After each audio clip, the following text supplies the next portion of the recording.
What's going on, everybody? Welcome to the Gamepass Day Podcast, where anytime we can talk about games, talk about that gaming shit, we will do so.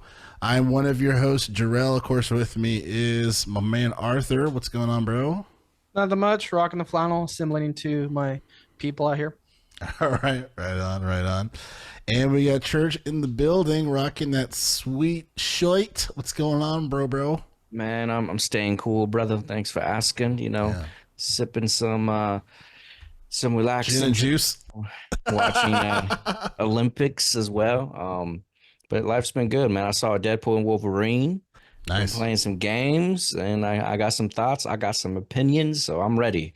So we are ready to disagree with you. No, I'm kidding. Right? No, yeah, we're ready to talk can't about just it. Be you and Arthur for the off-ball episode. We gotta mix need it some up. Controversy. Yeah, we gotta mix it up. I love Stadia.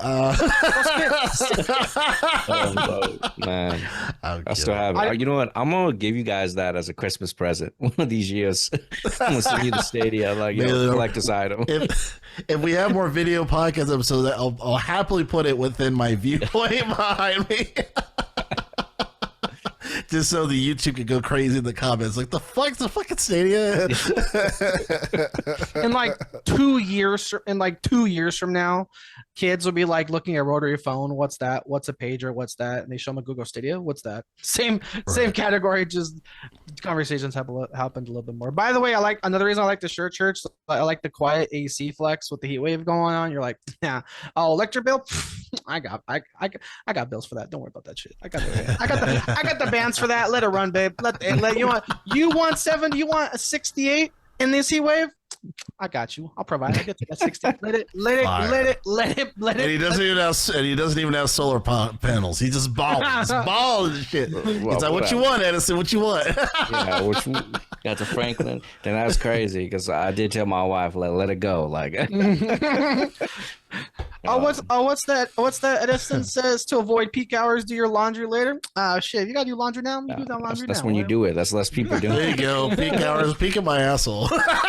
Fuck out of here. Just keep this shit cold. So if you're watching, hello, be sure to like, subscribe on the channel here for G4L Podcast. That is Gamepass Day Podcast at G4L Podcast. That is, we'll do some of the streams, and Arthur gave us an update as far as for just some of the streaming things will have changed due to various things. Arthur, you want to briefly kind of discuss that change? Shortest way I can put it, Xbox streams moving forward to be on Twitch. PS5 streams will continue to be on YouTube. Short version, I had some hardware issues, so I can't use like a extra thing of tech, aka a record card, capture card thing. So I'm just gonna be streaming directly through the systems. So because of that, meaning through the system, because Church gave me a crash course tutorial after a while after I got my PS5, was like, oh, you could stream directly from your PS5 to YouTube, because again, as everyone knows, I got my PS5, it was a Helldivers machine. I knew what the power button was and where to play Helldivers. Other than that, I didn't know. So Church let me know you could stream directly through YouTube through PS5. And again, because of the capture card issues that I just don't feel like investing right now for reasons, aka I don't fucking feel like it. I'll be streaming directly through the Xbox, which goes directly to Twitch. So Xbox streams will be Twitch moving forward. PS5 streams moving forward. I got back into Tsushima, for example, will be on the YouTube. And if you want to find all things in one kind of direct main hub link, Jerrell, where's that hub main link? Of course, you can go to linktree.com/gamers4life, the one-stop link to all things regarding to the show. So if you prefer to listen, the links will be there. And then here in the Gamepass Day Podcast, we read the news while you can watch or listen to what you choose by clicking on the links to the time code within the description of the episode, which I will do today. Or you can just hang out with us here at the Gamepass Day Podcast. We just want to chill with us. And let's start out with a fun one today that we can just happily just shit on. So if you are a fan of the show and if you're familiar with some of the episodes us talking about just some of the video game adaptations for TV shows, you know, for example, the Fallout series we were a big fan of. The Halo series we were not really a big fan of for various reasons. And recently, the Halo show that was on Paramount, streaming on Paramount, after season 2, there will no longer be another Halo season. And I gotta say, this is fantastic because they just fucked it up to me for various reasons. I'll go into my qualms, but of course I'll start with Arthur. How does this make you feel, man? I mean, I feel bad, like, you know, background people are like, you know, fuck, we don't got a job now, but it's like, this is what happens when you fuck up the IP. Looking back at all the interviews and press tour that they announced prior to this show releasing should have been much more significant red flags. We should have looked at these are red flags more than we did. One concerning interview early on that we talked about in the show, Jerrell was the main actor. I don't know his name. Early on said, I'm not playing your Master Chief. I'm playing my Master Chief. And we're like, who the fuck is this guy? Like, you think you could just step into Halo and be like, oh, you're the new hot shit? Fuck you. And then the show comes out, takes off his helmet on episode 2, never goes back. And now it's like, bam, this is no longer a story about Master Chief. This is a story about Joe, you know, fucking generic fucking army guy face, you know, fucking douchebag over here, fucking aliens that exist, that alien characters that exist in the game. And again, other interviews were like out of pride, almost like laughing at the fan base. A lot of the writers and people behind the scenes, I don't know if they're writers, there might have been a producer, whatever. People behind the camera in higher positions were like saying, no, we didn't feel like we needed to play the games. We wanted to take it in a new direction, blah, blah, blah, blah, blah. And again, like, we're like, oh, what the fuck is this? Is this show going to be good? And then episode 1 happens. And there was like one fight. And we're like, oh, damn, that fight was kind of cool. I wish there was be more fighting. And then episode 2, second episode of the fucking show, takes off his helmet. And we're like, oh, okay. And then episode 3 drops. Oh, so he's just never putting that shit back on. Oh, okay. We're just gonna keep on going. And then, like, Church, you know, before recording, you're like, oh man, I was about to start watching it too. I'm like, oh, don't waste your fucking time. Remember, like, Church, there was a day where Joel and I were like, fuck, we need to catch up and talk about. We did like 2 bye weeks or something like that. We need to catch up on the show to talk about the pod. We both binged 4 episodes of Halo. Hit, and then when we went to do the, you know, like, I mean, like up to like 10 minutes before we hit record, we were still finishing the last episode that came out the time. We do our episode and realize, oh fuck, we never even talked about Halo. Like, we totally forgot we watched it. It's like the most forgettable fucking show. It's like we spent like hours catching up on this show and then forgot we even did it. It's like the most forgettable shit. There's too many sub characters that didn't exist. There's just so much wrong, like so much wrong that went wrong with that show. I mean, there's very, very, very, very little things they did right. Clearly, those very little things they did right wasn't enough to save the show. And again, the apples of the 3 recent big video game adaptations into shows. Look at what made Last of Us succeed. Look at what made Fallout succeed, aka 16 fucking Emmy nominations, and now look at Halo getting canceled season 2. Oh, look, when you respect the IP and mainly do a copy and paste fucking, you know, format like they did for Last of Us and tweak certain things, as long as your tweaks are good. Shout out to the episode with Last of Us of, you know, that gay apocalyptic couple where everyone, like, it was just such a good fucking episode. No one really gave a shit about all the other side stuff because that was a huge decision. They did it right. So again, look at what made Fallout succeed. Look at what made Last of Us succeed. Oh, and Halo did everything else and now it's canceled. Oh, so to a shock of no one, they're not getting a season 3. Yeah. I mean, I think or Church, did you have your thoughts? I know you said you were thinking about watching it. Yeah, I mean, I do have some thoughts. I mean, I don't know. I mean, I wasn't invested in the show. Everything I heard about from what you guys have informed me about, what I've seen on like headlines and clippings was not cool. I think the Master Chief unmasking, I can see why it needed to be done in television, but the way they went about it, it didn't seem like it was done with care. Like for us, Master Chief, we didn't know who he was. The idea was like it could be anybody underneath the mask, and maybe you need a face for the television show, but the way you did it, it just We waited 20 years, right? Like Steven Spielberg was at an Xbox showcase promising a Halo television show, and we never got it. And this didn't live up to the hype. So, you know, I think it's for the better. I think you have a show like Fallout, Valorant, Last of Us, everything that Austin just mentioned, it doesn't work in terms of having a fan base. Funny enough, my dad actually watched the show. Like I didn't tell him about it. He was cruising through Paramount and he loved Halo. He was like, yo, season 2 coming out. Like I'm ready. So like, I guess they had the audience, right? of new people fan to the, series. And it just, it sucks for them that the show is ending, but for gamers, it's a win because, I'm for supporting people that love the things that we love and not supporting people that clearly don't have an interest in the source material and the care of the fan base. Because like at the end of the day, like our time is precious. So if I know from the interviews and the rhetoric that the writers or the people are talking about the media, I was like, no, I'd rather invest my time somewhere else in viewership as opposed to some people that's not going to do justice by us. So it is what it is. One thing real quick, Jerrell, is dude, the way you paused, you were able to say like, funny enough, my dad, I thought you'd be like, when you paused, like, my dad actually worked on the show. I'm like, oh fuck, my dad. Like, right. There was like I meant every word I said. Oh shit. Everybody except Papa there was like a dramatic pause.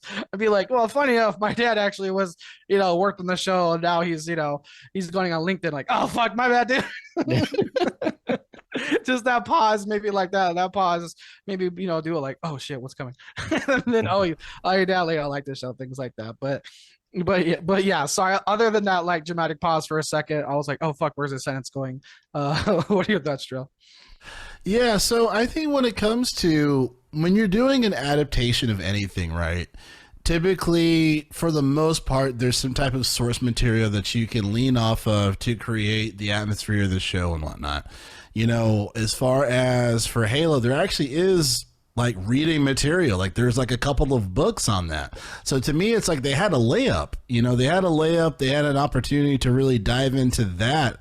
I think instead of just writing something on their own, when it comes to Fallout, they kind of had to do it the way that they did it as far as kind of making their own story, because there isn't really any solid like source material, like books or whatnot. Maybe there's like some fanfare, but when it comes like official source material, there isn't really anything on that particular, regard. Like even like Game of Thrones and whatnot, like before, like obviously the House of the Dragons and all that stuff, like they started from source material from the books and worked their way out into the land, and they had to write their own stuff. Arguably, obviously the stuff that they're writing now isn't as good as the books, but at least they started from the source material, and now they're like, well, let's do what it do, because people are still watching this shit, and it still has one of the biggest premieres in HBO history for House of the Dragons, season 1, I believe, premiere. But yeah, to me, it's just they had the layup on this as far as for the source material. To me, it seemed like they were just like, let's just brush all this aside. Let's try to do this on our own. And then to me, it just seems like we came out with a rushed screenplay, a lot of different plot points that are just very obvious, characters that aren't fully really flushed out. And then for Master Chief, to me, like one is obviously from a gaming perspective, the helmet thing was more so, to me, it just seemed like it was just a reaction to fans wanting him to have a helmet on. It wasn't like, I'm going to have this really deep character and like have this really good story to complement. So it's like, yeah, he's a human, or whatever the case may be. But it was just done like in like a weird way. And like every other episode, it's like, oh, I remember I was in the house and my mom made me cornflakes. I'm like, no, give a fuck about this. Yeah, I forgot. I totally forgot. Yeah, church, they try to add onto the lore by giving more Master Chief's like origin backstory of like when he was like a kid before he got scripted into the army, and we're like, what? Why are we having flashbacks of him like drawing T-Rexes? Here, mom, here's my T-Rex drawing people in the fridge. We're like, we don't give a shit. Like they could have, like they could have easily made this like a Darth Vader thing where it's like he has this suit on where it's just like, yeah, he would like to take it off, but he'll die. You know what I mean? Like it's just like it's like almost like this is a kind of grained within a part of him, and then based on the voice actor and whatnot, it could have been fine. Like it could have been a great attachment and just an interest, as far as like like, oh wow, like, oh, so that's why, like, it's not just like, yeah, we know Master Chief without a helmet off, but, or with, you know, with a helmet on, but there's a literal reason for it, and it's kind of riding within that versus like, no, we're gonna do this, and then like, you know, the actor having this like, well, I'm gonna do what I'm gonna do. I'm like, okay, like, first of all, you're paid to do the fucking lines and you're paid to act, but to you having creative control, to me, is just, okay, this is just like a madhouse of whatever's going on behind the scenes. And yeah, I feel like they just wrote themselves into a wall, you know, and it's sad because, again, they had source material. Last of Us obviously had source material, so it's like, thank God they followed that. But of course, Neil Druckmann was very close in the project. That's an interesting factor, too, that I'm thinking about. I don't know if anyone was really close. No.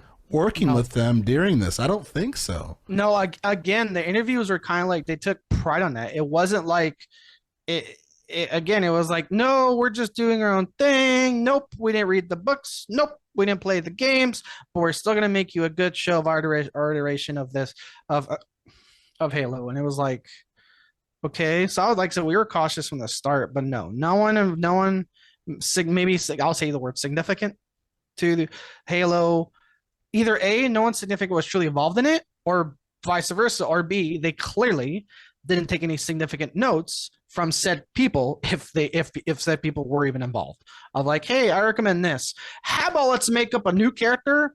Let's do a love story. And let's make up this new alien chick who's actually a human. He's gonna clap some cheeks, and that's gonna be a huge plot point in the story because that's what the players of Halo. Master Chief, he got Like, Master Chief. Sean Murphy. I mean, you say this too many times. I'm not even mad at that.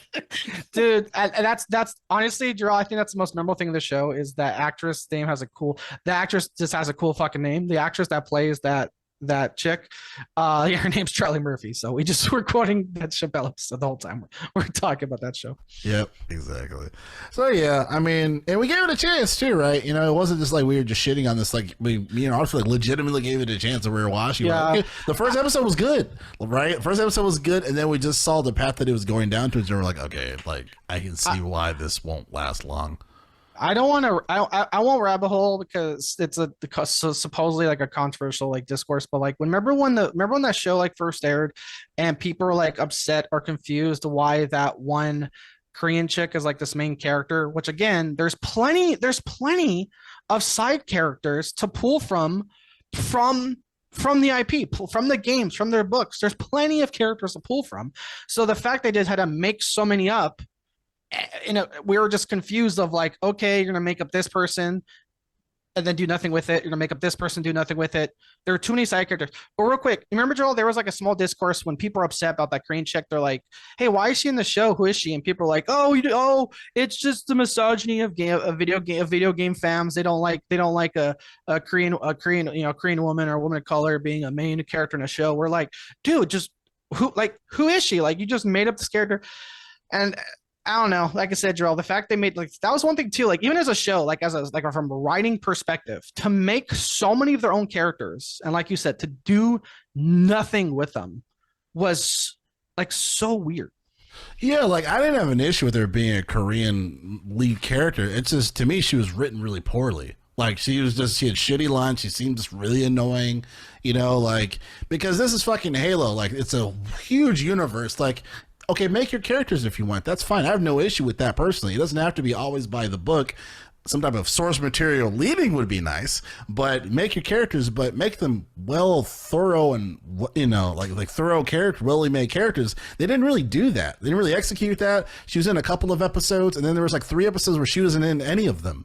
And then they came back and like they kind of tied her back in. So they just didn't really commit. You know what I mean? Because I'm like, you know, like I would just like stand on your nuts. If people are like, yo, who is this? Say, hey, this is a new character we're introducing into the universe. You know, I think she's going to be great. You know, like give her a chance, you know. We appreciate everyone's support and interest in the show. Like, but like stand on your nuts. But yeah, don't do like the gaslighting thing. You know, it's just like commit to your fucking character that you made. But I just don't think the characters were made very well. That was kind of my concern. But I personally think they need a do-over. Not this studio, obviously, because they just can't do it. But but I would like for the license to be given to a different studio to do this again, because Halo deserves better. Like, can we all agree like Halo deserves better than this shit? Well, Definitely. I don't know if it's a transition, but because there are rumors that Christopher Nolan's interested. Christopher Nolan, he rocks with sci-fi. And and I'm and the director like him has to have known that like Steven Spielberg wanted to do this. So I don't know the mind of Christopher Nolan, but like if you're Christopher Nolan, right, that can touch sci-fi and just make it a fucking masterpiece and be like, hey, it's a video game. Oh, I don't know what video games. Maybe he doesn't. He's not familiar with video games. All of a sudden, Steven Spielberg, a huge entire tier of echelon directors and storytellers, when he is interested in this. Again, that may have been got fucking someone was poking Christopher Nolan and be like, hey, maybe you should look at this. So now Christopher Nolan is supposedly interested in taking the torch if given the opportunity. I mean, that could be really dope. I feel like the music is going to be amazing and do it justice. I always like his composures that he does. So Christopher Nolan take on it would be cool. I mean, he's going to give Master Chief a background, but it's just how you present the story, and like, I guess, what do we want from a Halo movie, right? I kind of want to see more of the action than exposition.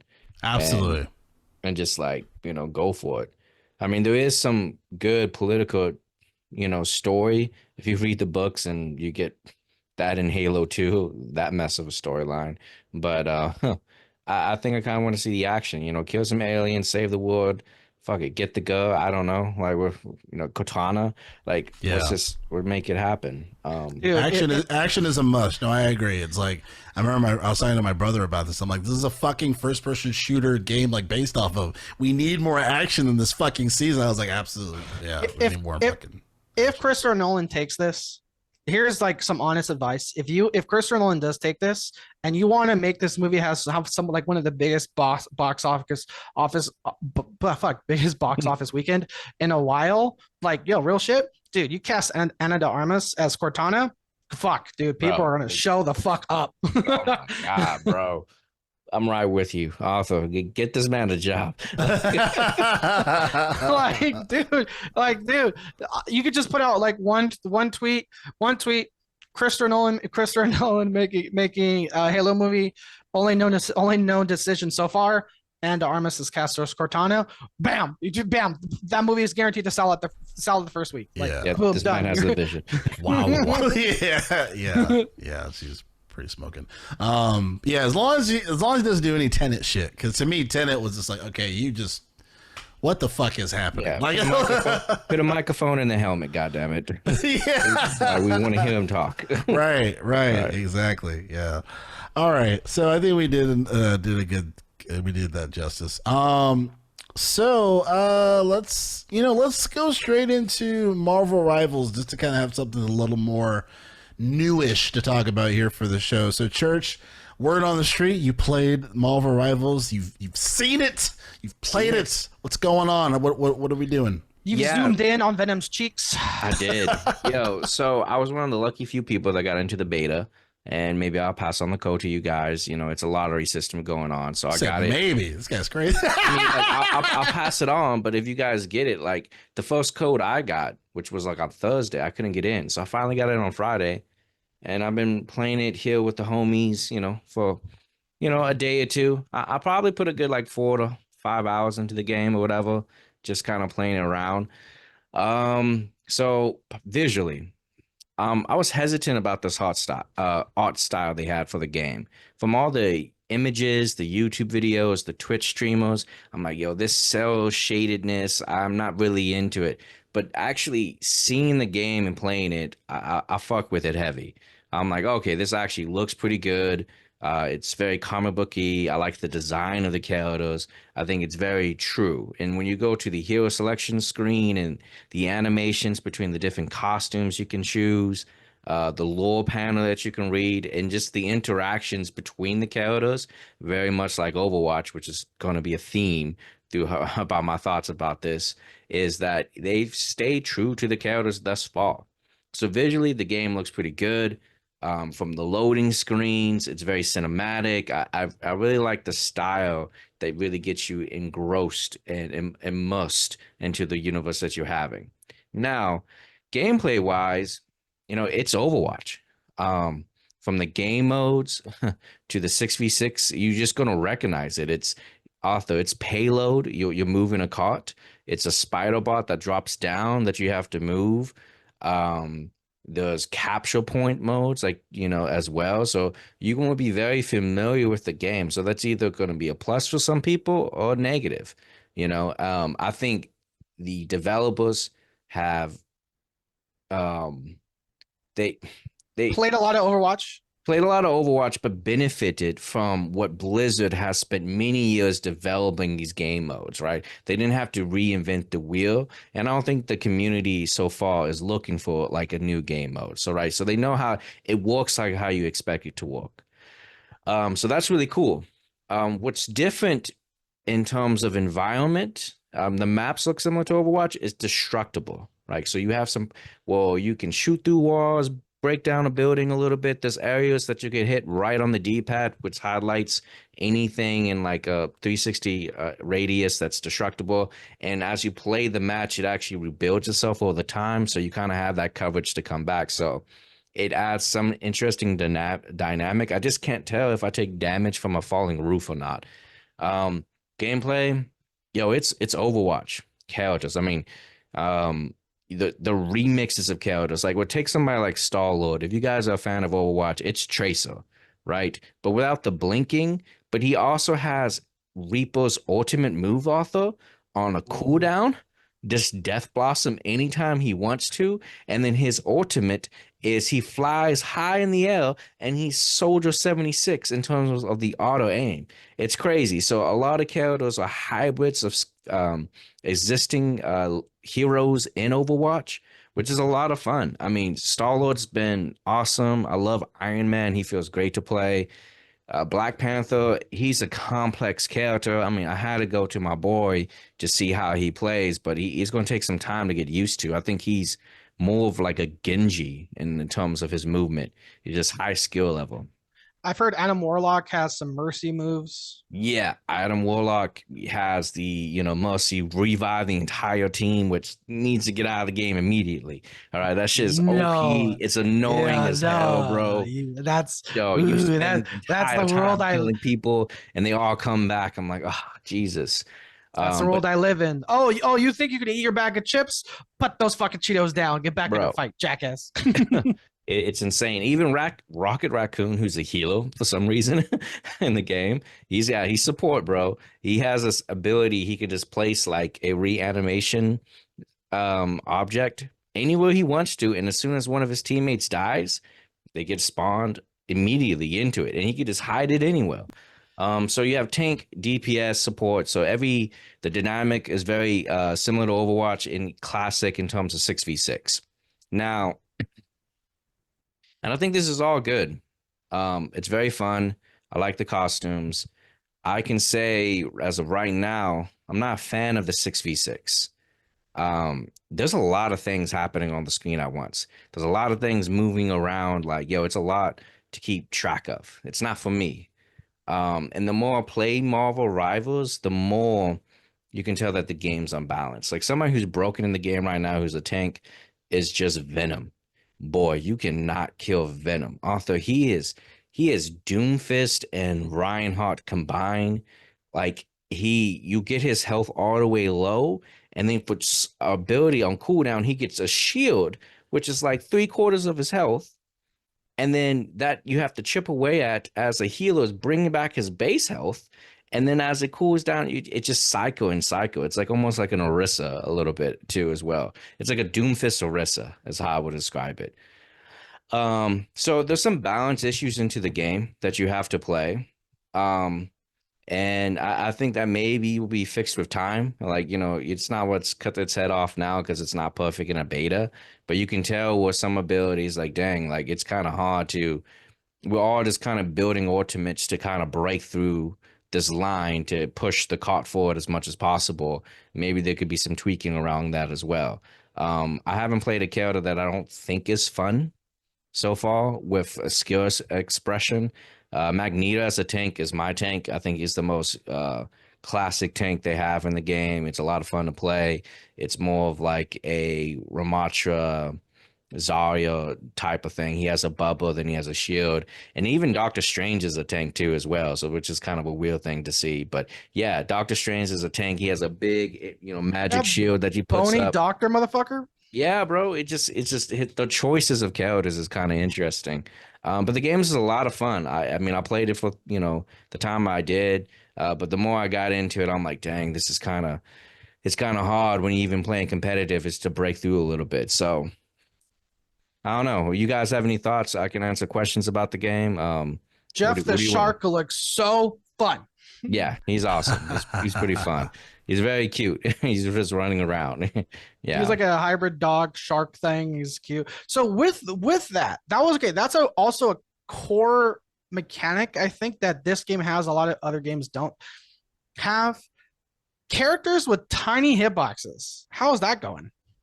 It's tough, and I've been messing with the controllers to I feel like it's not even aim assist. When I move my analog stick, it overshoots even by the slightest movement. It's kind of hard. The It's sensitivity almost is too high.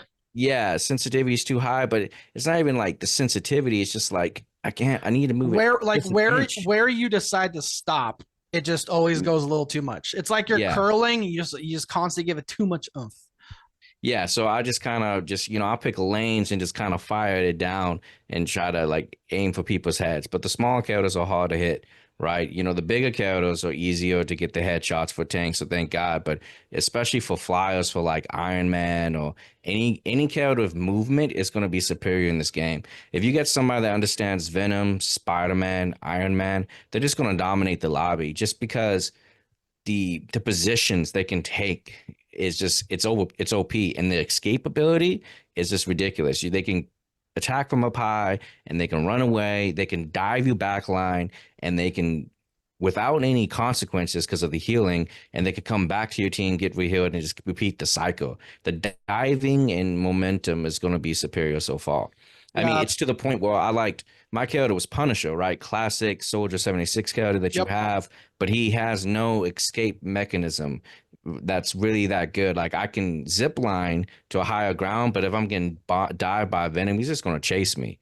So I have to go to an Iron Man who's literally out of the reach of some of these characters and just kind of, just bomb and then do a beam where I can't escape the beam. You play like Overwatch. So I wonder if yeah, upside downside. I can't see unbalancing as an issue right now, but upside downside when you're playing an overpowered character, it's fun. Getting killed by getting killed by the overpowered character, not so fucking fun. But again, it's in beta, and again, I can already see how the screen is kind of like almost clusterfucky. Because it is like again the time between the zip it around, the escapability, the mobility. There's a lot more flying characters too. Because if you really think how many characters like can be in the air in Overwatch, it's not that much.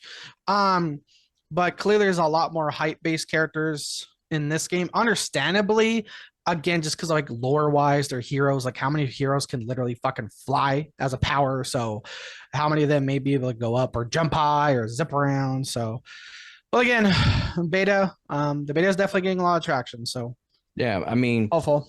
yeah, I think like Punisher, if you give him like a roll dodge or something, just something to do. I mean, these are easy fixable things. The core gameplay, right, is very Overwatch. Oh yeah. And inside the Overwatch community, there's like a debate between 5v5 and 6v6, and Yes, there is. what the community really wants. And Marvel Rivals kind of gives you a glimpse of what that would be, at least to me. I think at the bare minimum, I think I would play this game because it's fun. I don't think it would replace Overwatch in terms of being competitive or like having that really balanced field. I think this is just a fun experience to have, to dive into, maybe play your character that you like. However, I would prefer if there is some role cues at the bare minimum. Because if you have a team that has like 4 DPS, one tank, one healer, you're going to get rolled by another team that has a better like variety of roles in the Balancing. Yeah, like a 2v2. I think what's really successful is like one tank, 3 DPS, and 2 healers. You need to have 2 healers at a minimum, and you can kind of build stuff around you because the healing output right now it's insane. It's a lot of burst healing, which is good. I mean, these are not negative things, but I don't see. I guess what I'm leading to, this is not going to be a competitive game unless they make some serious adjustments. I don't think it needs to be a competitive game. I think it could just be a fun game. You have characters that are better in certain situations. You have fun. But if they're trying to be like, hey, this is going to be the next competitive shooter that's going to be in the league, it's not there right now. So, but it's a lot of fun to play. It's cool to finally play as the Avengers I've always been dying to play as. Like playing as Thor is fucking awesome. Swinging his hammer, throwing it is really cool. Um, Scarlet Witch, oh my god, bro, Scarlet Witch is ridiculous. She looks so fun. She looks so fun. She looks so fun to use. She's a Moira with a diva bomb. Yeah. That is ridiculous, man. She's so fun. Oh, ridiculously powerful.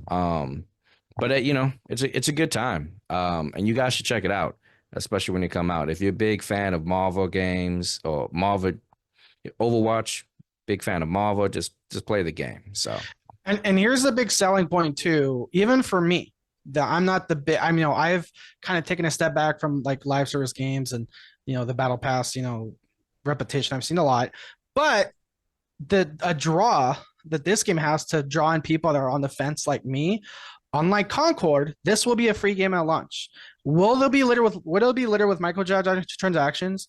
Yeah, but it'll be a free. But again, it'll be a free game. So whereas, like we said before, games like Concord and like with their beta really have to give people a reason to spend $40. Whereas this game, again, I think they're going to get a lot more people on the fence like me because of its $0 entrance fee. So again, hearing good things. I don't know. That's again. That's my thought. Like that's my thought. Where like a lot more people like me that are on the fence will at least try it because it's free. Whereas like people that are on the fence might not try Concord because of the price point. Yeah, I think everybody would jump into the game because it's free. I think Concord is better, gameplay wise. It feels better to play. It's like it has that polish, right? Mm-hmm. I don't know if Rivals would be my everyday shooter. Like I would, like every day I'll jump into Overwatch or something. I could see myself jumping into get a few matches like Overwatch is. Yeah. Do we have a release date, Jerrell? Do you know if we have a release date for Rivals? I know it was shown at the Xbox at the Xbox conference too, but I forget. I want to say the Xbox conference announced the beta. I don't think they announced the release date, and if there is one, I don't know what it is. Yeah. Do you think people are gonna gravitate to this? I mean, who's this for? I mean, I see a lot of Overwatch streamers playing the game, right? Is there like really anybody else? I mean, once their paycheck, stops from this promotion that they're clearly doing, right? Facts. like my favorite streamer is playing the this game. Like I don't know. Sorry to cut you off. It's like my favorite streamer is playing this game. It must be good. No, the money's good. Yeah, somehow all the Overwatch streamers are playing this game. I'm like, I'm sure all that check just came in at the same time, whatever. Yeah, I think that's probably my main concern of the game, right? Is that it sounds like it's Overwatch with the Marvel skin over it. And I don't know what the longevity will be for that, just because there's so many games that seem like mirror that same type of gameplay mechanic. And the positive is that it's Overwatch with the Marvel skin on it. As far as like, yeah, there's these characters, cool, Zaza. But what does that look like 3 months from now, 5 months from now, 6 months from now? Like, are people going to is that going to sustain players for the game, or are people just going to go back to what they know? Especially if Overwatch is doing improvements on their game, people just might go back to the source. So that's my biggest worry of the game is like, is Overwatch with the skin enough for this game to still to have that longevity? Yeah, so I like to talk about it. I think that's the challenge of it, right? I think Overwatch, the remaining group that they have, right, just me and two people, it's such a hardcore group of people in terms of competitiveness, sweat, and how it feels to shoot.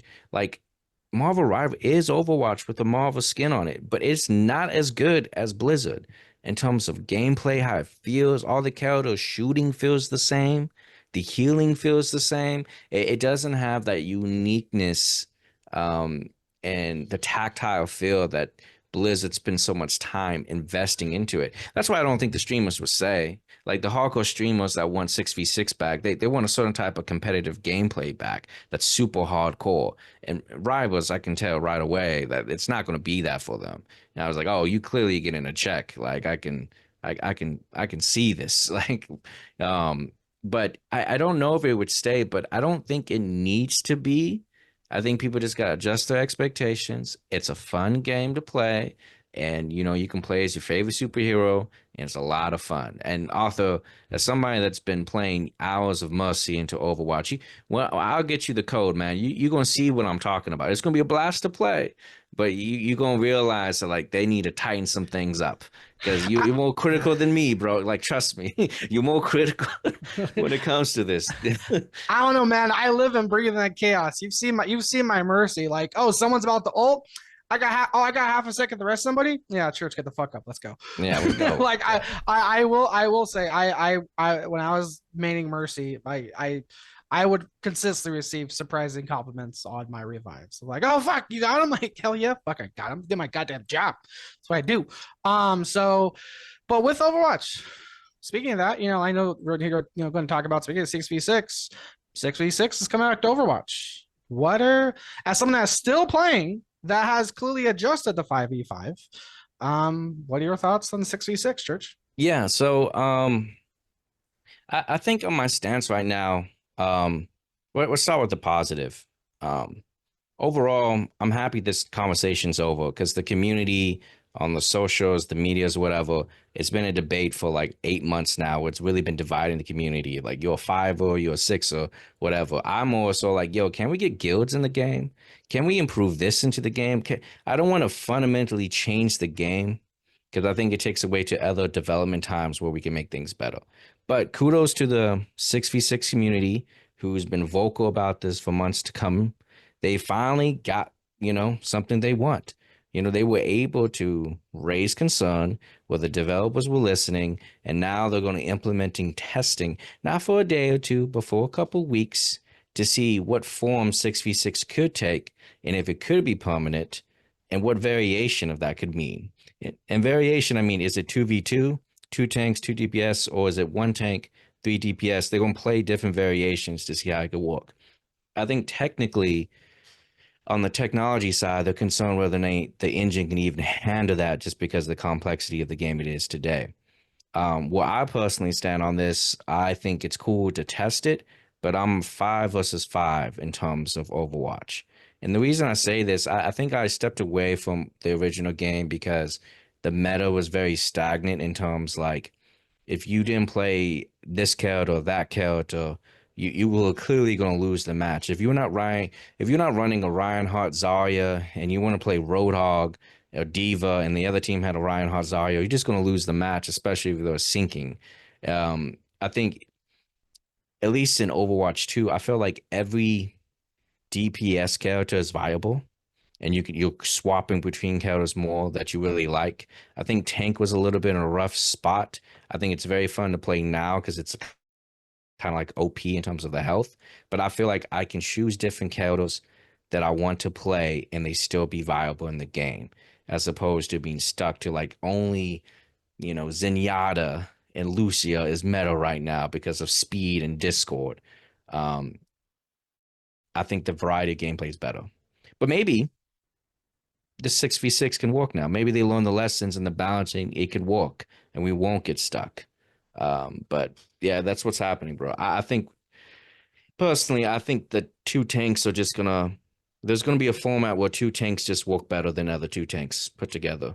I think that's gonna be the problem, and it's gonna lead to a certain style of play. I can see it now, bro. I'll go on a rant. It's gonna be a Ryan Zarya with a Life Weaver, so the Ryan can charge in with the bubble, and then the Life Weaver can pull him back.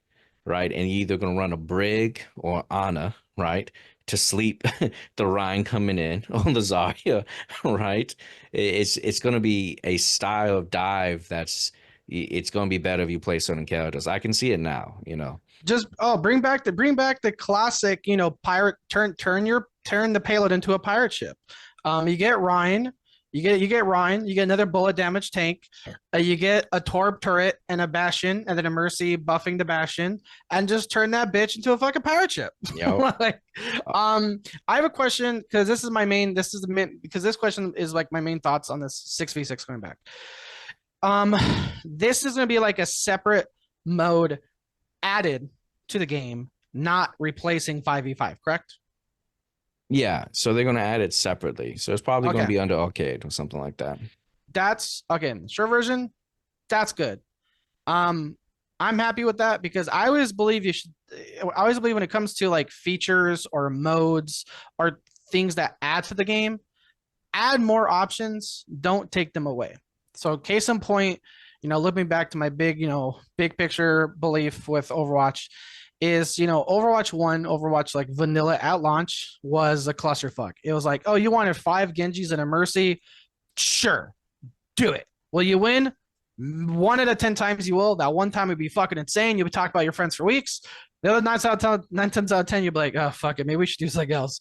But and then so then they brought in the role queues where it's like, no, you will, hey kids, get in line.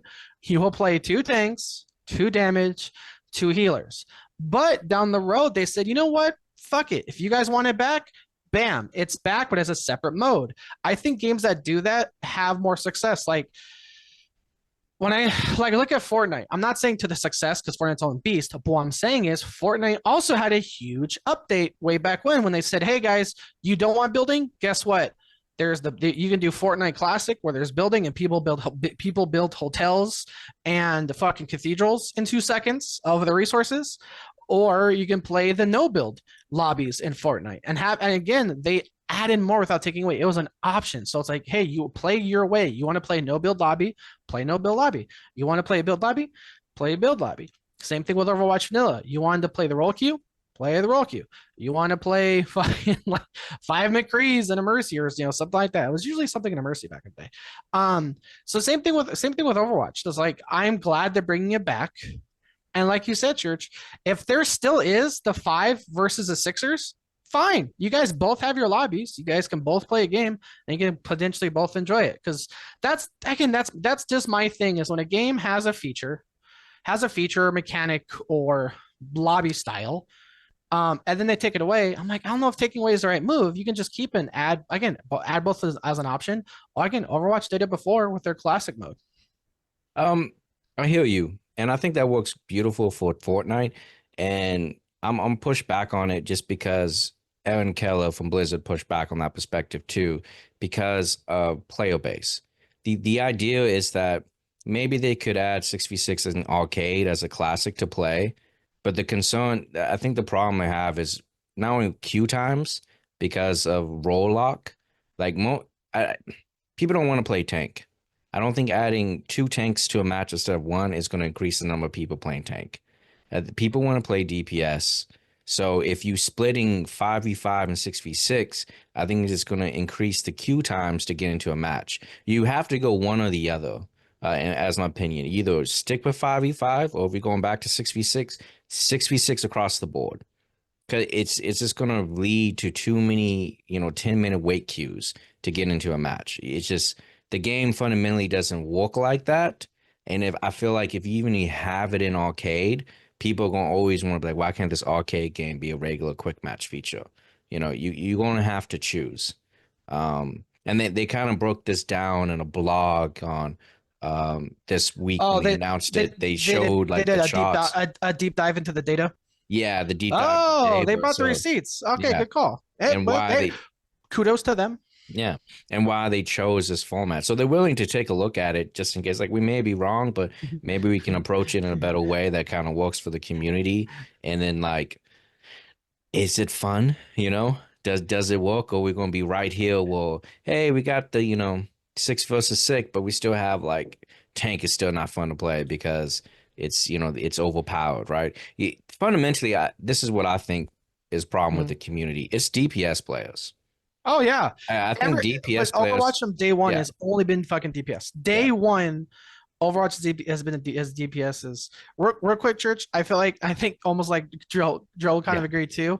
Once you told me they did a deep dive including numbers, I feel like they did that for fans just like me. Hey, you want to have your cookie, you want to have your cake, and eat it too. Here's some data, you fucking nerds. Yeah. To just show, hey, that cake and eating it too might not work out. I'm like, oh. Fuck, maybe it can. If you come back to the game, Arthur, the numbers increase. we can split it. We can't all be in queue. They can't queue us all. Oh, right. I think what happens is more people like to play DPS role, and since the move from 6 to 5, DPS players are like they just want to shoot something else. I think the option of shooting stuff is just limited. I'm like, if you can create a game mode where they can shoot an additional thing in the game, kind of like Exoprimal author we played last year, well, I think that would solve the problem. I mean, tanks is rough to play because you're front lining everything, you're central focus of the target, but DPS just kind of wants the other tank to come back so they can kill another thing. Tanks aren't tough to play. Tanks aren't tough to play. Tanks are just like for people that aren't fucking cowards. Okay, that's just called. You want to stay in the back and snipe people? No, you fucking coward. Put on your big boy pants and get in the fucking fight. That's everybody's shooting at you. They're all looking at you. Hey, all eyes on me. That ain't for you. Get the fuck in the back and stop complaining and support your tank. And that's why we give you a character that has no gun, just a shield and an axe where you have to get close. Did you just bring a gun to an axe fight? Get the fuck out of here, loser. Yeah. But okay. We'll see it. We'll see how it is. I will say this. I wasn't jumping at the bit. I know we're kind of talking at pre-recording. And Jerrell's like, man, these fucking nerds on Overwatch. I fucking swear. I'm the Michael Jackson eating popcorn and watching. That's I mean, I think this is good news because Arthur's coming back to Overwatch. I've been saying, dude, was Church right? Was I right the entire time? Has the game gotten better, bro? It's been a huge for Apex players.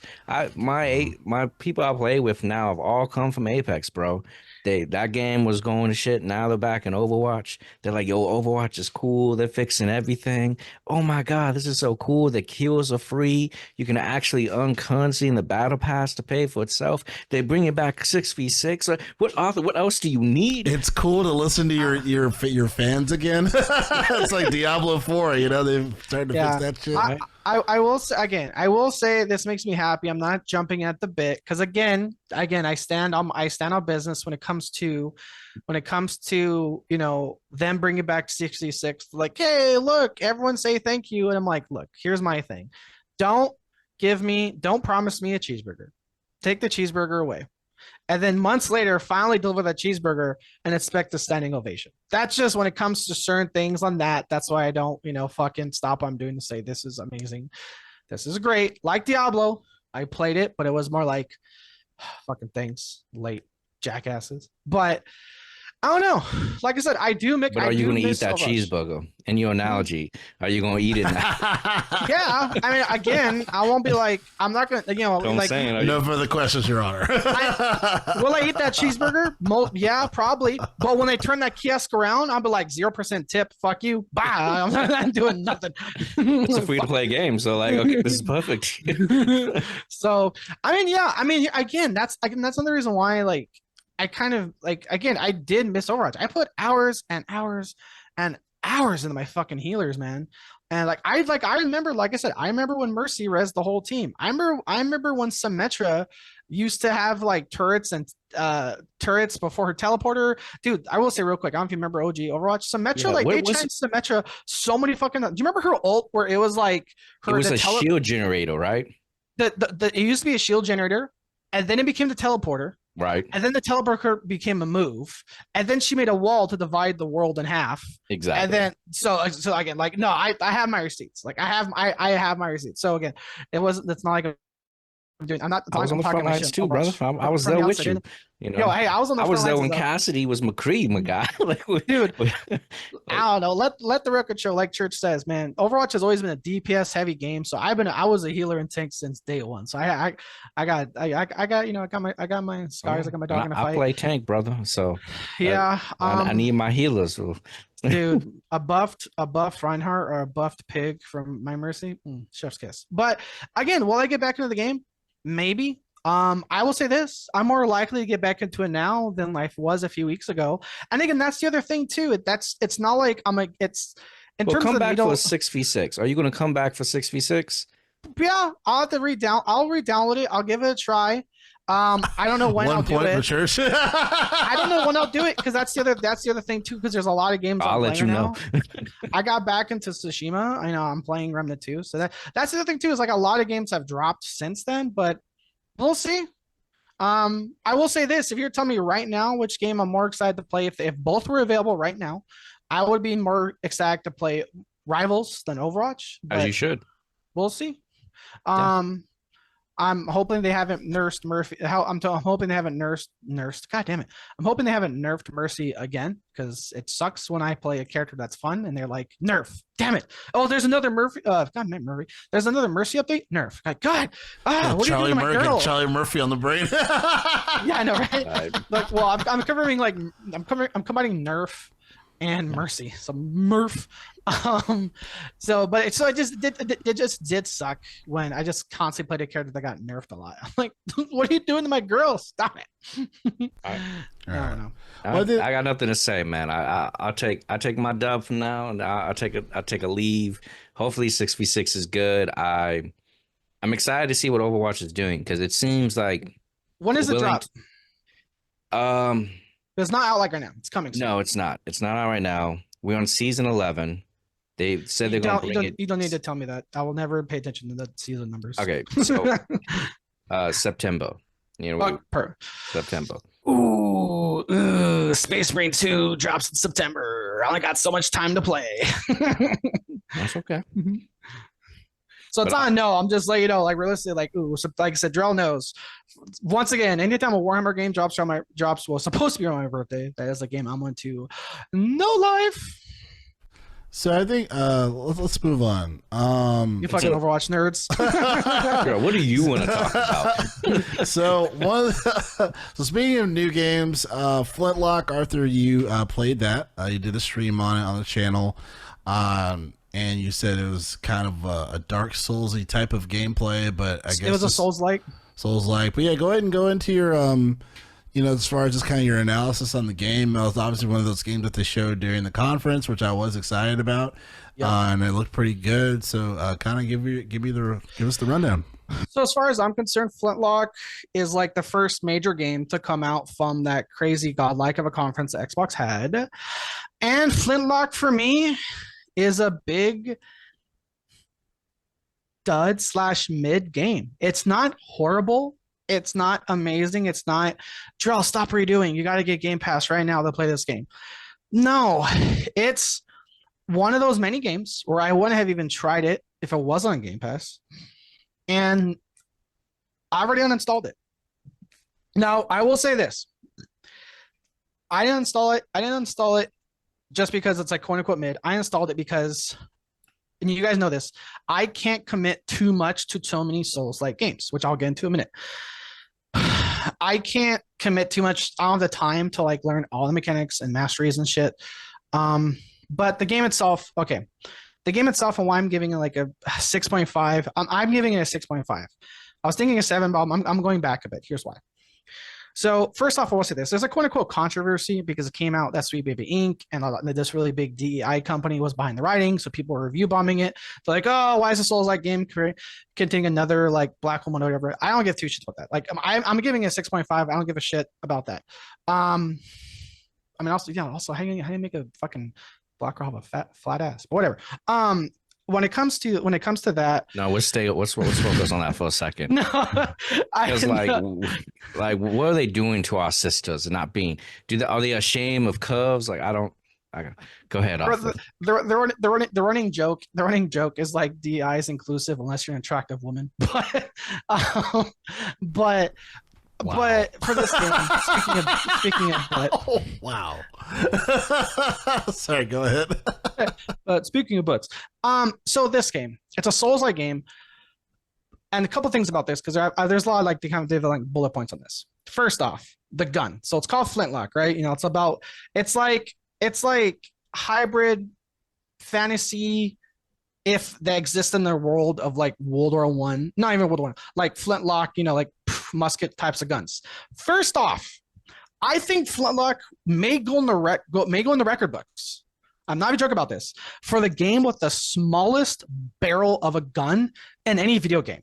I'm not even joking. There's like wands in Hogwarts Legacy that have a bigger diameter than your gun. It's like literally you're holding a fencing needle and you're like, am I holding a really wide fencing sword? No, that's your gun. It looks like you're holding a toy. Like I'm not. It's just something that's immediately noticeable, right? Now, yeah, there's like blunderbusses and long shot rifles, but your main style of type of gun, because there's like a long rifle, which is like kind of like a proper long musket, and then there's like your blunderbuss, you know, like shotgun back in the day, and there's like a irregular like, it's not a pistol, but it's not a regular gun. It's like a needle. Like it's just really random. It stands out. It just immediately see it. There's no there's no power on this gun, which is weird because you would think when you fire like a you know a lead shotgun, boom, there's like a, you know, there's recoil, there's like behind it. No. So like remember Church, we are talking about like how when Avowed showed their gameplay, it felt like there was no behind their hits. Yeah. It's weird that both visually and almost like a mechanic, it doesn't feel like it hits. So that was really noticeable.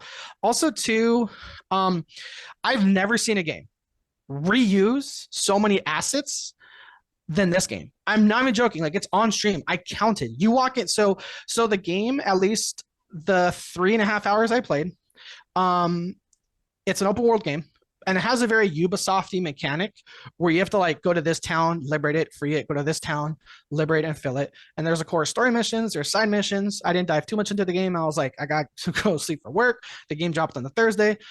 I didn't go back into it. But when you do the fight and you fight the boss of everything, you know, they have the life bar, like the boss fight, you know, comes on, like the Dark Souls boss fight thing. The bosses are okay. The two bosses I played. But when you liberate the town, it becomes a town again. You know, it's like everything's on fire, you're fighting it, you kill it, bam, everyone moves in. I'm not even joking you. Let's say a town has like 24 people. It's the same like 4 to 5 NPCs, copy and paste.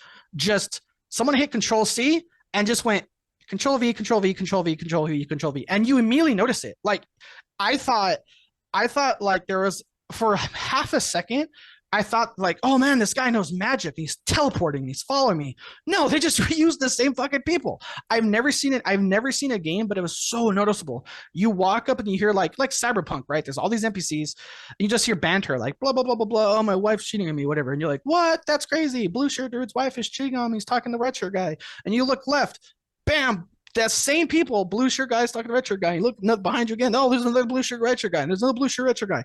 It's just it just immediately it removes the immersion immediately. The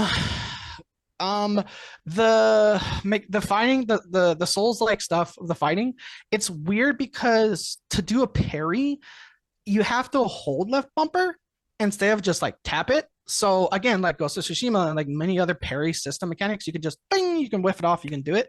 This game, you have to hold it, so you really have to like master how early you have to like time it. But yeah, it's just a really, unfortunately, a forgettable game. And I don't play too many Souls-like games, and again, so the compared to my best apples of a Souls-like game that is now on Game Pass, I got back into Remnant 2, and I'm immediately fucking hooked.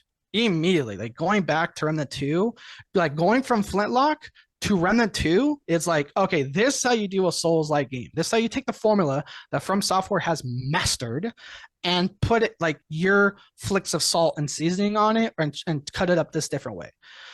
Another thing too with Flintlock, Flintlock is a true Souls game where you kill people, you get your currency, and if you die, you have to go get it back. If you die again, you lose it forever. I'm like, immediately for me, that's a turn off. Again, that's not a turn off for everybody because clearly Elden Ring's a fucking amazing game. But for me, that's a casual gamer for these types of games. And immediately it was like, fuck, dude, I can't invest all this time into a game that does that. So going back to Remnant 2, where Remnant 2 is absolutely a challenging game with challenging boss fights we've all played. We're like, fuck, get me up, my dog's dead. And Remnant 2 doesn't have that punishment. People are like, oh, it's a baby game, they don't punish you. I'm like, I don't got time to be fucking punished. I got a fucking job, dude.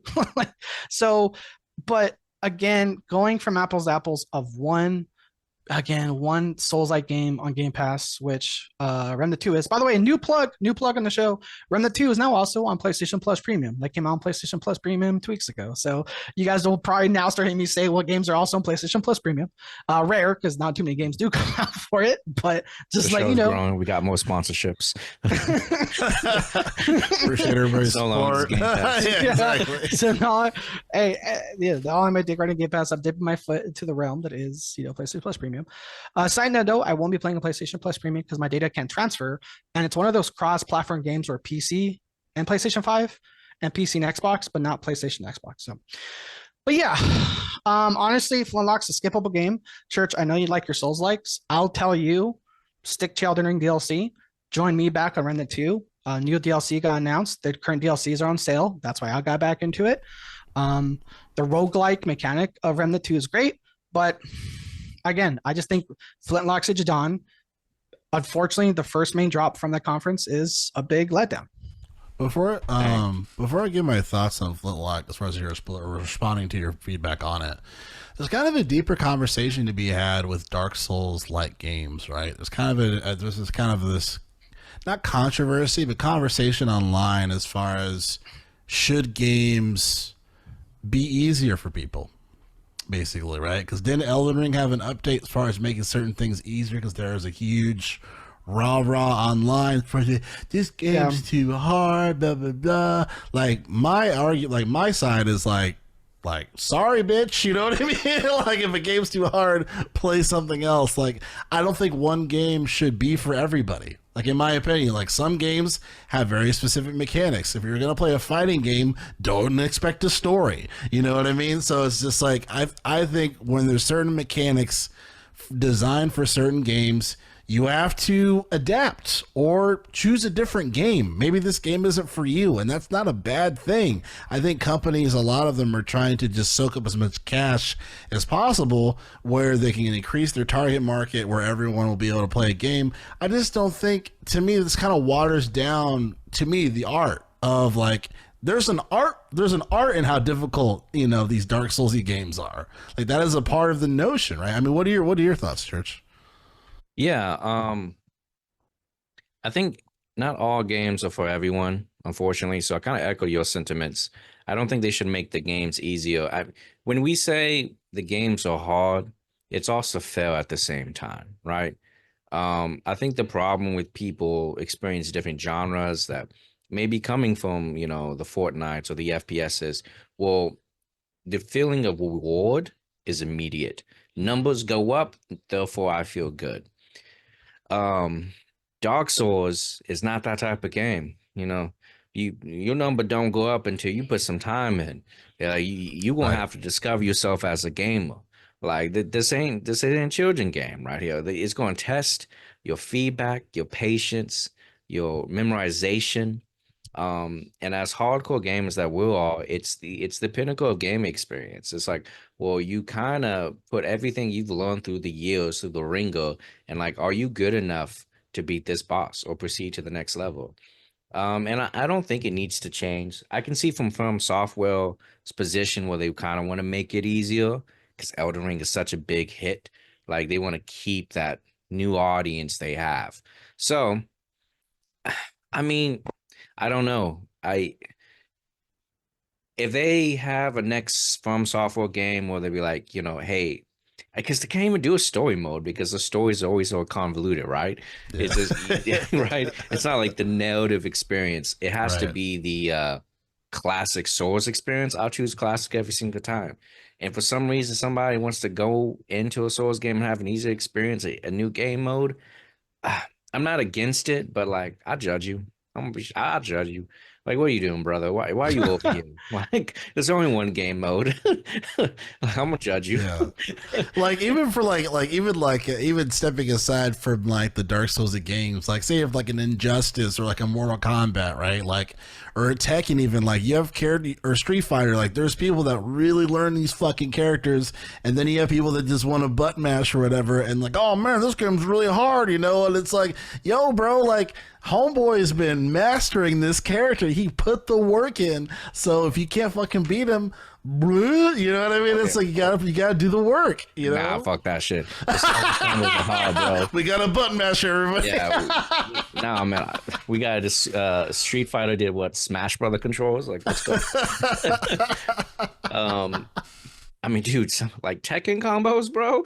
Ridiculous. Well, some of them are crazy, but I'm just saying, as far even like rudimentary learning of the game, you know what I mean? It's like you have to take that time to understand your character and how they're going to fight various people. Like, I mean, just that particular analogy. Yes, there's some ridiculous like 12 key combos, but yeah, exactly. I think the great thing about From Software games is the abilities are accessible to you no matter the level of the player you are. You don't have to have years in the game. If I, quarter circles, like I have this knowledge, I have to go learn. Like, no, the game teaches what you need. You have the tools at the very beginning and you can play it.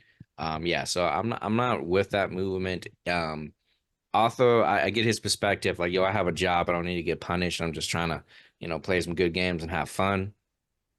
Then maybe the soul games are not for you, and that's fine. But if you want that hardcore experience, like what games could be, well, maybe some would say what games are always meant to be, Yeah. Go ahead. Games have gotten easier throughout the years, from the NES days. Super, they've been more and more forgiven, right? And so, oh my god, dude, some of the old school games would be like, what do I have to do? Hey, remember that tree you walked past like 6 hours ago? Well, you're supposed to knock on it and a squirrel drops a key, and you're supposed to use that key like 3 doors from now. Like, dude, old school like platformers and quote unquote like puzzle games, or even puzzle games where you fucking knew it. Like OG Resident Evil, like it wasn't this, like again, old school games, yeah, I dare you to fucking play some old school games and just know what the fuck to do without Googling it. Try it. That's a fucking challenge. I just love when the game shits on you when it comes to like cheesy and easy mode, right? So like Wolfenstein, like the baby mode. The baby mode. And then like Wanted, the easy mode was like pussy. I was like, damn, that's crazy. Shit. I had to look around. I'm like, sorry. Like it was wild. Or then I forgot one of the games. It might have been even Kingdoms of Amalur Reckoning, where it was like, you want to do easy mode, buddy? I was like, fuck you, Kingdoms of Amalur. Oh, when those games. When those games, Cheers, take off, everybody. Have fun. Okay. Thank you guys. Peace. Take care. Of course, good talk. When wait for the drop. But I'll say this real quick though, like. Okay, now that you dropped, I ain't fucking playing Overwatch. Let's fucking lie. No, I'm never fucking downloading the game again. No, okay. But so when it comes to Souls-like games, again, everyone has their cup of tea. Some people like green tea, some people like black tea, some people like flavor, some people like bitterness. I like drinking a beer, enjoying it. Some people like IPAs, and they make a face and be like, "Yeah, it's really good, I swear." But like everyone just has their different taste. But when it comes to Souls-like games, like true Souls-like games, like to a point like Flintlock, like maybe not so much Remnant, because Remnant took away the punishment, so the punishment gives towards accessibility. And you know me, Jerrell, I'm big towards accessibility. Alana Pierce did a huge video on all this and the situation with Elden Ring, how people said the DLC is way too hard, even for Elden Ring standards, and then they dialed back and did some patches and some nerfs.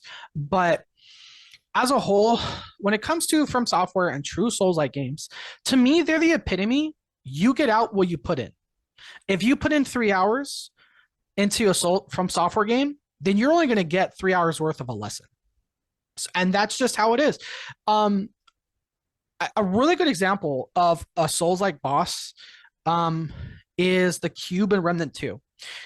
this is hyper simplified, but every Souls-like boss is like a puzzle you just kind of need to solve in real time. Like the cube in Remnant 2 is nothing changes during that boss fight. Like it's a pattern of cubes trying to crush you, and none of the cubes ever go rogue and say like, oh, now I'm gonna go left. Okay, oh, now I'm gonna right. No, there's like 6 cubes on the map, and they have their same pattern. They never change. You just gotta learn them, and it's just with From Software games, there's a much higher learning curve than other games. But again, I mean, it's just hyper focused. But like, if they do this charge attack, they're gonna go left. If they do this charge attack, they're gonna go right. If they do this, that means they're gonna go down the middle. If you do this, you have to jump. And here's the thing: don't let these fucking no life people, no offense, make you think as a gamer you're bad at this game, because you're not only you playing it, you're learning it at your own pace. Case in point, I nearly walked away. I did walk away and rage quit. Remnant 2 was like, fuck this game, and we're going back to it.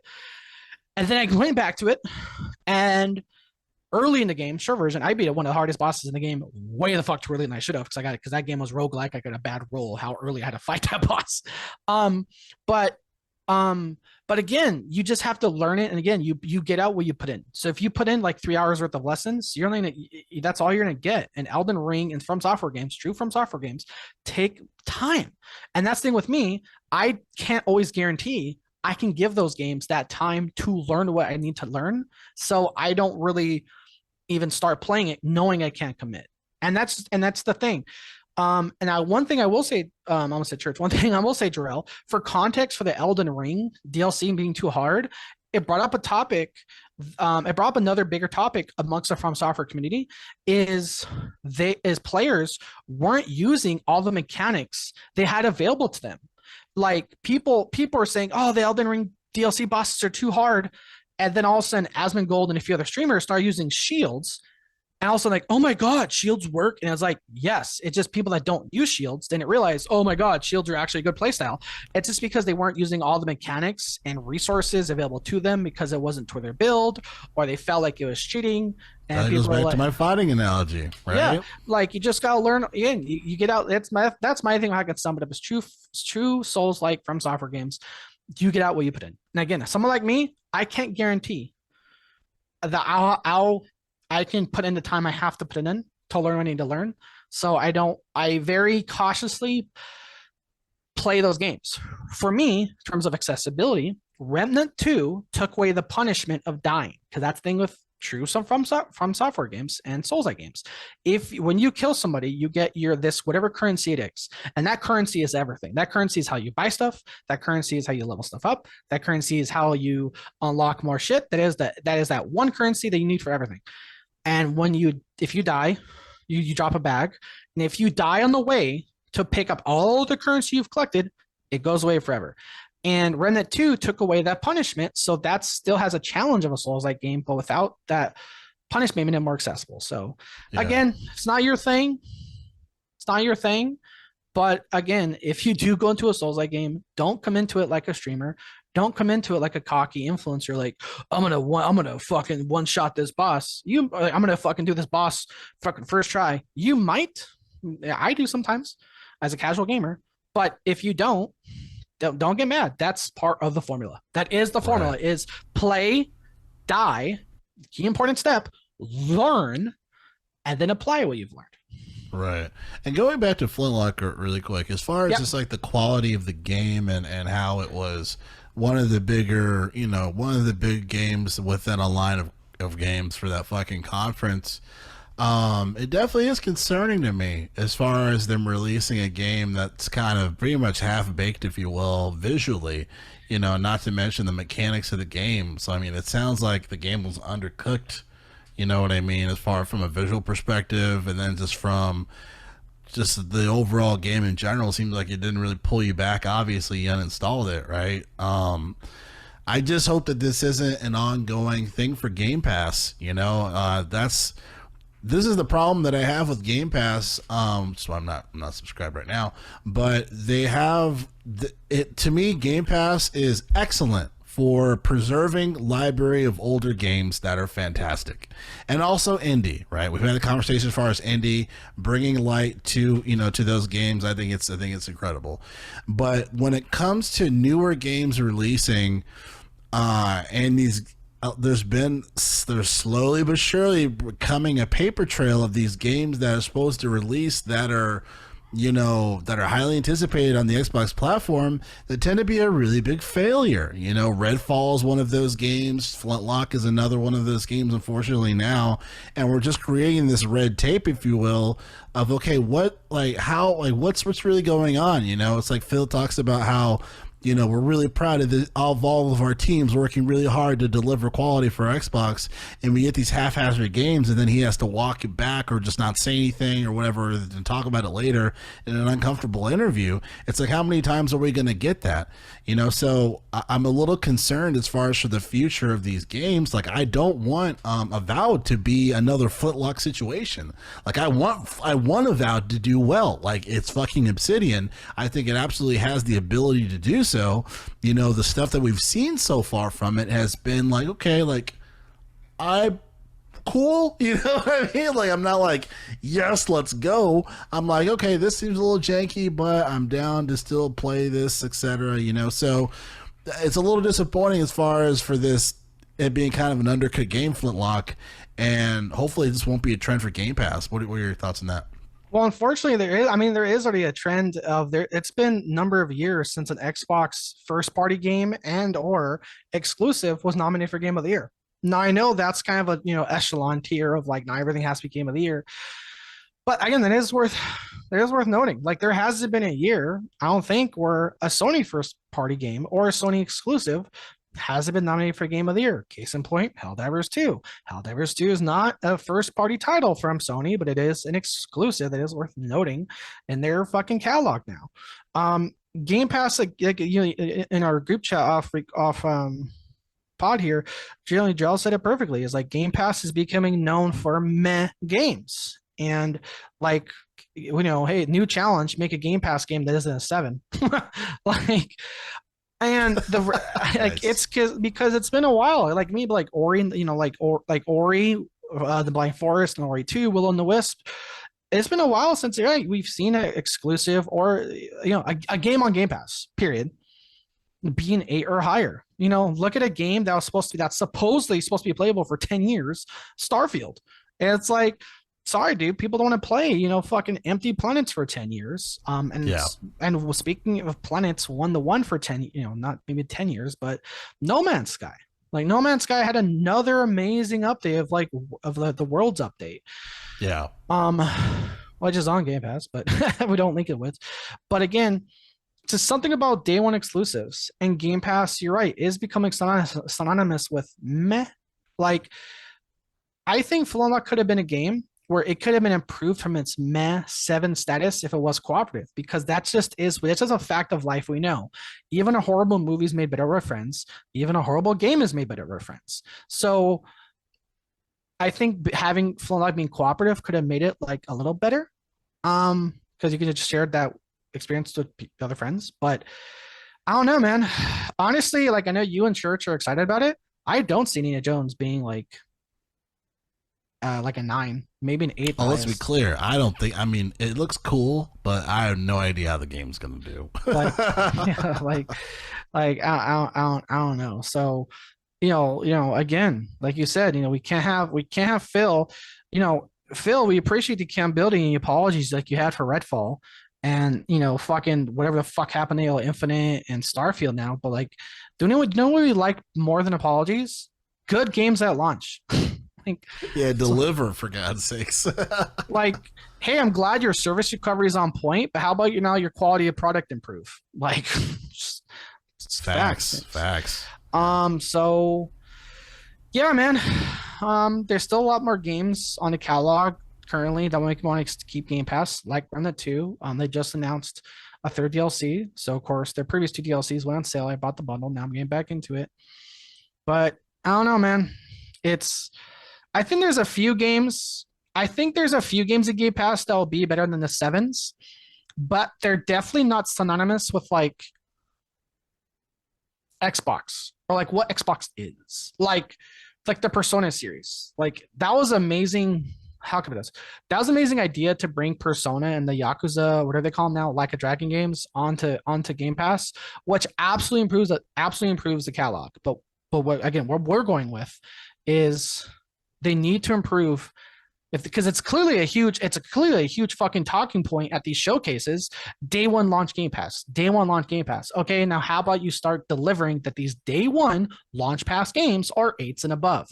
Now Fable's on the back burner, Stated K3's on the back burner. That's going to come down the road. But again, with Flintlock, it's still another ongoing trend that day one Game Pass games are lackluster.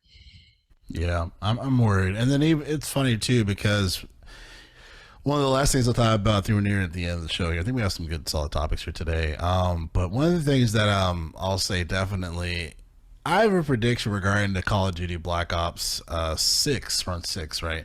But even though like it's no shade to Call of Duty at all, but I think it's going to be a fucking mess what comes regarding to this Game Pass thing. Right, because there's already the confusion of like the core version or whatever, that new version, that new tier we talked about the last episode, as far as for that being introduced, but that's not day one. So I guess you can't play Call of Duty day one. I think there's going to be a lot of mishaps. You know, a lot of help desk tickets. Right? Yeah, a lot of help desk tickets. A lot of call to support. My Game Pass is let me play Black Ops day one. Right. What the fuck do you mean there's a new tier? It's fucking Right. Game Pass. There's only 2 words, Game Pass, dumbass. Right. There's be a lot of pissed off people calling Xbox support, trying to figure it the fuck out. Exactly. And then that's not even to talk about like the storage, right? Because we don't even know. I'm pretty sure you can't play correct me if I'm wrong, this new one via cloud. I don't know if that's a possibility. I've heard about how many, I've heard about how much storage supposedly it'll be. I know there was a number, but then that it was debunked. There was a rumor of it being over 200 gigs or something. It was supposed to be over 300 gigs, but that got debunked. Yeah, and then they did introduce. We have these new consoles with a terabyte on them. So it's kind of like, are you guys foreshadowing that it's gonna be a fucking lot? So buy a fucking hard drive before the fall season. Is that what I mean? Basically, the message is, So I'm curious in that regard, as far as how many people have to shuffle around their hard drive or to go buy a new one. Like, I think the game's gonna be fine, but I think as far as for the launch of it, I think it's gonna be kind of like juggling. You kind of trip over the stairs a little bit. So yeah, like I said, real quick, Jerrell. One other game that could have broken the streak, Jerrell. One game that could have broken the goddamn streak of a day one ain't above Game Pass game, Space Marine 2. But no, Space Marine 2. Space Marine 2, it got pulled. It's not coming. Like, again, it's not officially announced, but if you go to the category of coming soon in Game Pass, it's not listed. And by the way, coming soon in Game Pass lists games coming out for fucking months from now. And here's the thing, case in point, if you go to the store, like the regular store of games coming soon, Space Marine shows up there, has all the different bundles, but the vanilla game doesn't say Game Pass. And so like Warhammer, no, not like Warhammer, like Warhammer 40K Darktide, the last fucking Warhammer game. Yeah, they said it was, and they fucking took it off. Yeah. It was supposed to get launched on this day. It got on Game Pass. That got delayed, no longer on Game Pass. So Space Marine 2, I don't know if there was a contract involved where I don't know how that networking works, Jerrell, but like I'm guessing there was a contract where, hey, if Space Marine 2 was supposed to launch on this date to help boost the player base, because there is, online mechanics, there is PvP, there is PvE. Hey, we'll put it on Game Pass. Then now that's delayed. Now it's not in Game Pass. So again, I think Game Pass losing Space Marine 2 unofficially, but officially, I think Game Pass losing Space Marine 2 again is a big miss, because that would have been a massive win for day one Game Pass titles. Yeah. Well, it's all right. I'll buy the game, Arthur. We can coop it and all that shit. So for the Emperor. Sorry, I don't like. Oh, sorry. I can't. Hey, real quick, pipe dream question.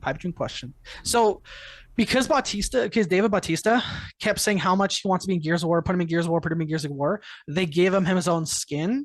Dude, they need to give Henry Cavill his own Warhammer skin. Hell yeah, dude. Hell yeah. That guy's been shit on by so many people outside of the gaming community. He deserves his freaking flowers, man. He really does. He has his own Warhammer show coming up too. Like he's a known Warhammer fan. He talks about Warhammer. He's like fucking nerd for it. He has his own Warhammer show. And so again, how we got David Bautista skin for Gears of War for Marcus. Dude, we need to get Henry Cavill as a fucking Space Marine, man. I agree. I'm not the biggest microtransaction guy, but guess what? I'll fucking buy it. I'll fucking buy that. You can't even have Superman as my fucking Space Marine. Let's fucking go, dude. Yeah, definitely. All right, everybody. Well, that's going to wrap up here for the Gameplay Podcast. Again, see each and every Friday, Saturday, or Sunday, discussing all things games. And one of your hosts, Jerrell. With me is my co-host, Arthur Thomas. That's me. Reminder, check out the streams on Twitch. But I'm doing some streaming more consistently, just not to beat a dead horse, but again, just on the side because of this technical issues. That's why I wasn't streaming so much. Now that those are being fixed, looking to be back active a little bit more. Sounds good. All right, everybody. Thanks so much. We'll catch you guys next time.